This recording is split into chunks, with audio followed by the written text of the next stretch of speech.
Zombie Maniac here. There's a new hero. Oh my god. It does happen. It does happen if you want to believe. We are in season 47, aka the filler season. And we got ourselves, I wouldn't call this hero a filler hero. I would call this hero a very necessary hero. It's Petros. I'm assuming it's Petros. The War Banner bearer is pretty cool. Basically, it's Angie, but if Angie did attack speed things. So, very cool. First amazing thing about this guy, backup hero. Okay? So that means that you're going to be able to use this guy in invasion. I have a bad feeling about the next invasion. If you're going to need this guy to get through it with damage, but pretty interesting. Next invasion is probably going to be pretty tough. I already built this guy with guard. I don't think I'm going to go for the legacy. The legacy is nice. I'll look at the legacy real quick. But I will just talk a little bit about the character. So, super cool. If you guys pay money, you get this ridiculous skin. I'm not going for it. I actually, what I found is that when I went to Summit, when I went to look at the free summon scrolls, for me, for whatever reason, Petros, he was 30% for me. I don't know why. It might be that way for you as well. But I had a 30% chance of rolling Petros. It was like, no-brainer. And maybe that's the way it is for all new heroes. I have no idea. So I basically just came in, went to Hero Summon. I dropped 10,000 gold, did it twice. I got him. Like, right away. To be fair, I have a lot of zeros because I already have all of these characters maxed out. So once your character is maxed at 20, it makes it so that you get the remaining characters more often, right? So for me, it was like 30%, but it might be less for you. But anyway, picked him up in like less than 5 minutes after he came. I didn't have to pay for him or nothing. If you do pay for him, you get to, where's he at? I'll go by level. I can find him easier that way. He's level 16. Boom. So I threw him on Sanctum. I spent $0 so far on this dude. And I threw Jump of Advancement on him like right away. So out of the box, this dude gets 30 guard. Just for existing.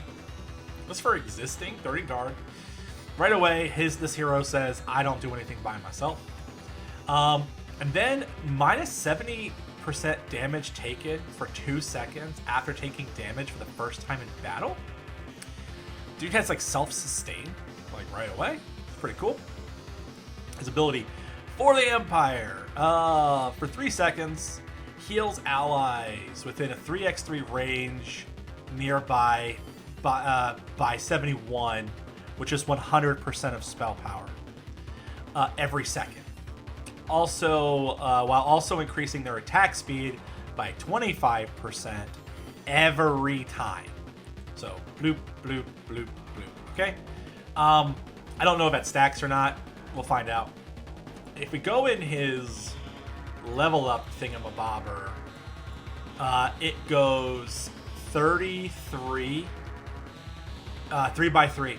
So it encourages lasts for 3 seconds.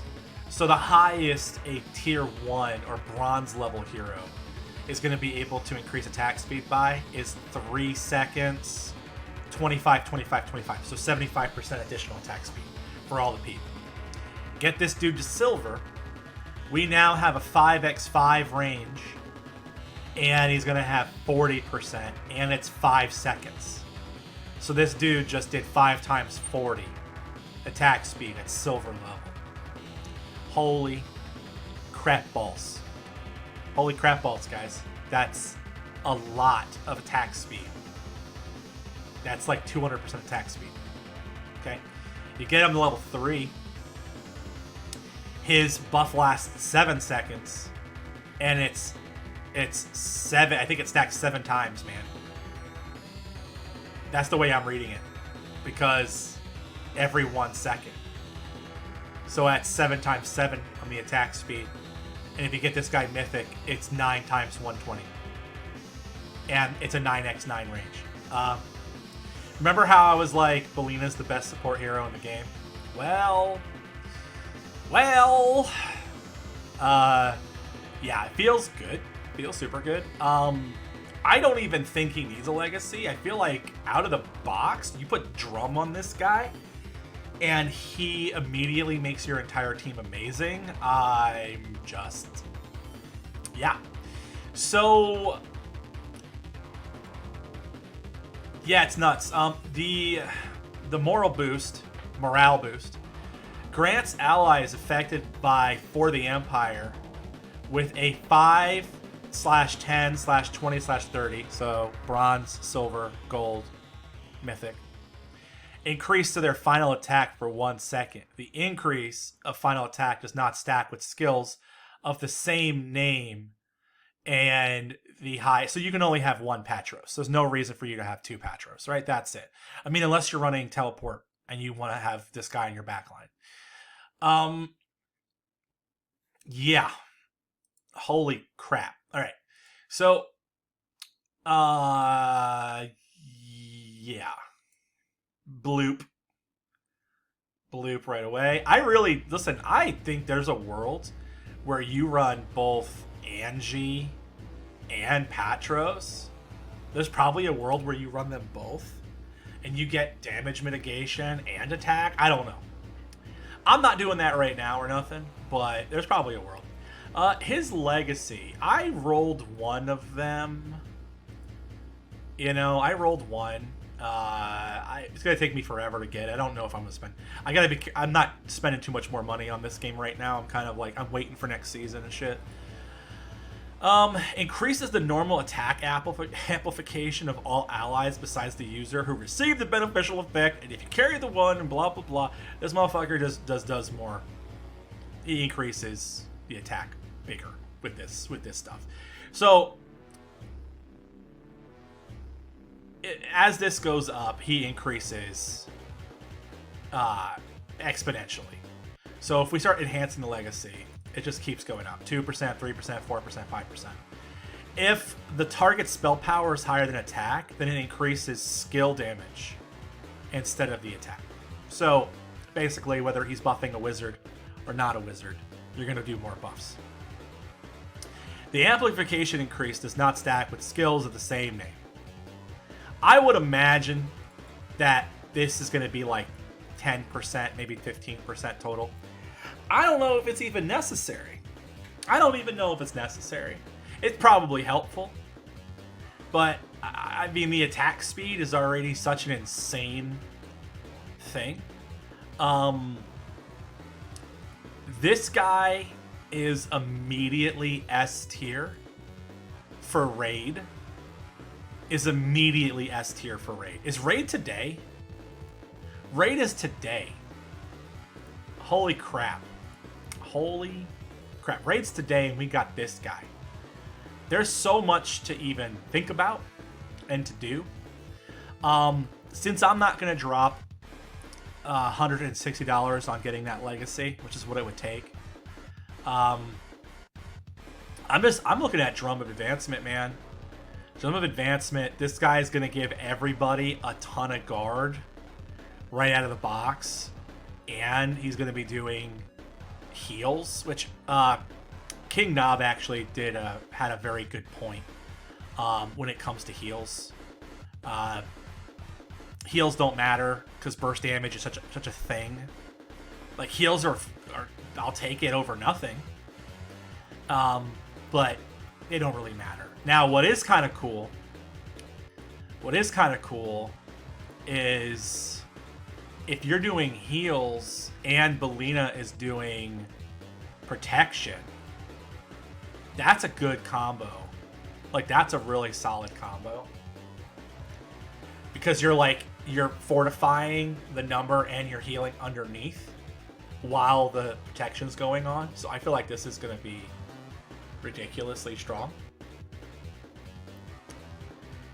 Yeah. It's absolutely insane. Absolutely insane. This is definitely an S tier backup hero. We don't know what Leica's gonna do in 2 weeks. We're getting Leica in. We're getting Leica in 12 days, so we don't know what Leica's gonna be doing, but like we'll see what happens there. Okay, so there's a bunch of crap. I'm not gonna go through a lot of this stuff. Obviously, Patros is here. He's Courage class. Which means that he also gets Elpis if you want to throw Elpis on him. He also, if you're playing Strife, Courage has a... in Strife, Courage opens you up to the 5x5. Everybody gets a protection equal to biggest Courage class's HP pool. So from a Strife perspective, having a Courage hero that's your protector or support is actually very, very strong. So that's interesting. This is how it looks. You're going to see how it looks because we're going to play Strife with this guy. Artwork, I'm like not impressed with this artwork. It's simple. It's cool. It's like you guys have such cool artwork in Sargula. Like character design, he comes off as like a starter hero, even though he's kind of S tier. And maybe he doesn't have to look cool. Maybe he doesn't have to look cool. But he's definitely got like a generic anime character look. I like the shield. I like the big pauldrons. He's not carrying a big banner. Like maybe the shield is the banner? I don't know. I don't care about artwork all that much though. You know. The banner's cool. It would be super sweet if it was your banner that it carried. You know? Wouldn't that be cool? Artwork looks cool. Let's talk about this. Like Lion's Roar. Increases normal attack amplification. Like, these numbers mean nothing because you don't even know. Like, 202x times current level. So, 0.2 times 30 upgrades, so 6 is gonna cap that at 6. That can't be right. That can't be right. It's probably like 12, like 10 or 12. So yeah, you guys get to have this. There's more Strife icons. That's kind of cool. I don't care about the skin. I mean, it's cool, but whatever. This is awesome. I would love for this skin to. All right, the reason why I think yeah, they throw out Maid Ren and I roll my eyes. But I don't know. I feel like this kind of shit's pretty cool, man. Like, it's interesting. It's just not. It's not yet Ren in yet another revealing outfit. It's like, okay, here's a you know, this character is a arena meta character. It's an interesting butler holding tea. It's pretty badass. Kind of has like a Walter from Hellsing feel. The red artwork is cool. The sidekick is cool. There's a lot of, you know, they did a good job on that. Good job, guys. Don't give a shit about that. There's two bug fixes that are, I think, really important. Fixed an issue where the side effect of artifact Boots of Advance was being reset when a hero used a skill that did not inflict any damage. This is the main problem with the Boots of Advance on Victoria, and this is what I've been seeing happen, is that Victoria would so there was a pathing issue where Victoria would not even reach where she was supposed to go, and then there was the issue where the Boots of Advance, what it does is it multiplies your attack damage based on number of steps that your character took.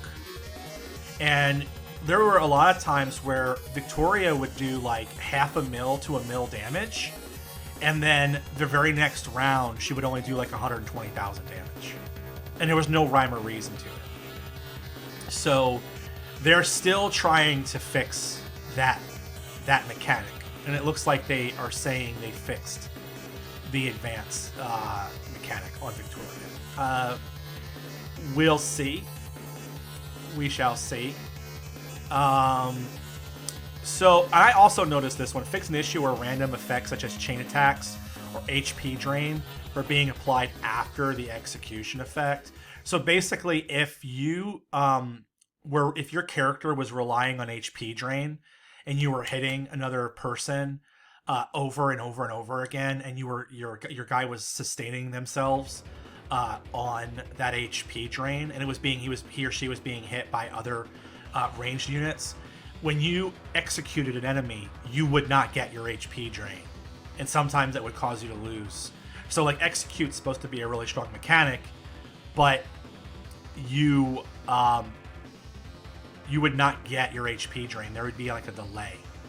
So they say they fixed that. This one also, fix an issue where heroes would occasionally stop moving. This happens when you have 25 Lunaires and a melee class hero. So if you're not playing 25 Lunaires, you would have never seen this. I'm saying 25 to be an asshole. Anywhere from like 6 and up. Lunaires break pathing, and that's where a lot of people in Strife are doing. And so yeah, if like I played 7 or 8 worship Mel, and Mel would just not know what to do, so she would just stand there. So it looks like they're trying to solve that problem. I think there's a better way to handle the Lunaire problem, and I don't think you guys want me to say it out loud, but I'm going to say it out loud. There needs to be a maximum cap of Lunaires on the field, and it needs to be like 4. Just saying. It's crazy that you have like 21 star Lunaires on a single character.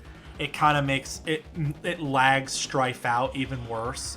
If you're playing against 4 other players or 3 other players and they all have tons of Lunaires on one character, it just lags the fuck out of the game. I have been able to do very similar amounts of damage with one Saria. Like, Lunaire stacking is not 100% necessary. There's other ways to get scaled damage. But, that's just my humble opinion. And I love Lunaire, and I Lunaire stack as well. So, but I kind of feel like that's the better option than having to constantly deal with fixing pathing issues. And most people play King God Castle on like a Nokia phone from 1991. And it's just like, how the hell is their phone going to be able to handle all the visual effects of like, 18 Lunaires on one screen, 7 or 8 Lunaires on another screen, and like 14 Lunaires on another screen, and all the stuff that's happening as a result. It just kind of, the game isn't optimized that well, So anyway, that's a thing. Nothing else that I saw, matters too much. They also expanded information. Like, they're giving you more detailed skill descriptions. So I'm happy to see that. At this point, I understand all these skills because I play tested the shit out of them. But yeah, I mean, this feels good. This feels good. I think the more information they can give the user, the better. Especially when like people are buying heroes. You know what I'm saying? Like, they don't know what they even bought, or then they have to make decisions on investing in a hero. And they don't fully understand what the mechanic does because it's vague, right? So the more information, the better. So I'm going to do a big pat on the back there. Guys, that's me talking about this update. It's not going to be too thorough. The next video, I'm actually going to run a Strife run with Patros. So look for that. And I might even do a Great Rift with Patros after that. So that's it for this one. I'll see you in the next.